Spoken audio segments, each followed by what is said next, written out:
I think it's important to do research on LGBT health because there are really significant health disparities between sexual and gender minority people and heterosexual people across a wide variety of health domains. And the research that we have suggests that that's really linked to people's experiences of stigma and discrimination and just exclusion from kind of the social world. And so I'm really interested in doing this kind of work both to help improve health status for LGBT people broadly, but also to help contribute to the body of knowledge that looks at the impact of stigma and discrimination and exclusion on people's health.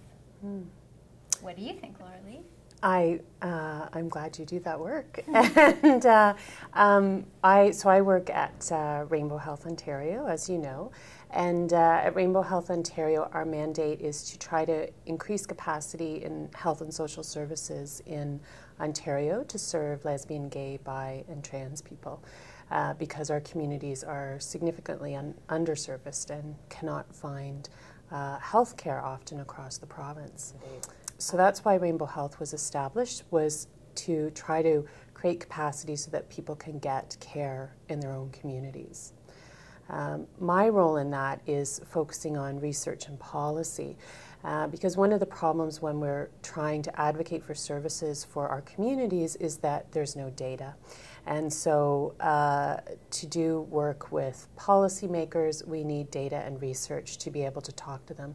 Likewise, when we talk to service providers, we need to be able to tell them, you know, here's the evidence and here's how you need to change your practice based on the evidence. So, so really that's why we're doing the work we do. And for us, I think it makes a huge difference to be doing the work in partnership with you because you already have in place those relationships with both service providers and policymakers. So in terms of making sure that our research actually has an impact, it makes a big difference that we can work with you to kind of work those relationships. The other thing that I think is critical is that this is a community that has been pathologized by research and by mental health research very particularly. So in order to do work that is going to benefit communities, I think it's essential that we're working in close partnership with communities and thinking about what questions we're asking, how we're asking them, and working in partnership with you brings kind of some legitimacy and some credibility to our work that having just simply a CAMH logo alone would not have. I think we should say one more thing about why we work together. Okay.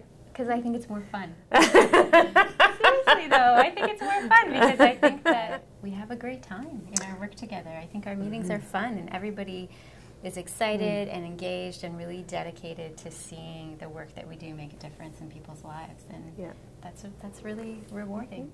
It's